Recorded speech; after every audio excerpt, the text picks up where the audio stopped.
Musibah yang menimpa putra sulung Gubernur Jawa Barat Ridwan Kamil, Emeril Khan Mumtaz masih belum mendapatkan titik terang. Diketahui Eril dan rombongan juga ditemani Atalia Kamil ibundanya saat bertolak ke Swiss untuk mencarikan Eril kampus untuk sampai ke jenjang S2.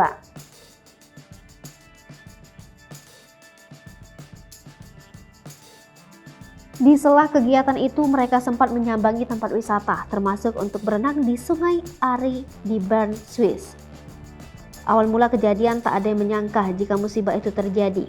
Sebab ketika hendak naik ke permukaan, tiba-tiba saja Eril terseret arus yang cukup deras. Namun di balik musibah yang menimpa anak Ridwan Kamil tersebut, Sungai Ari dikenal dengan pesona kecantikan panorama alamnya yang begitu memukau. Betapa tidak, airnya dikenal jernih dan punya kualitas air yang baik, namun cukup memiliki arus yang deras.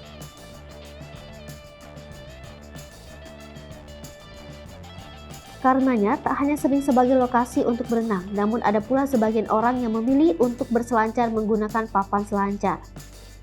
Selain itu, sungai ini juga sering menjadi lokasi arung jeram. Kemudian, sungai ini dikenal juga sebagai sungai terpanjang di Swiss. Di balik pesona dan keindahannya, namun musibah dialami oleh anak kandung Ridwan Kamil bukanlah kali pertama.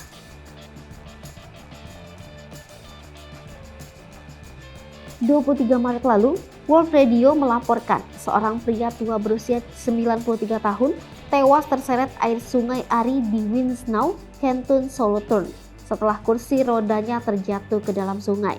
Bahkan sejak musim panas di 2001 silam, dikutip dari Swiss Info melaporkan sebanyak 44 orang tewas di Sungai Ari.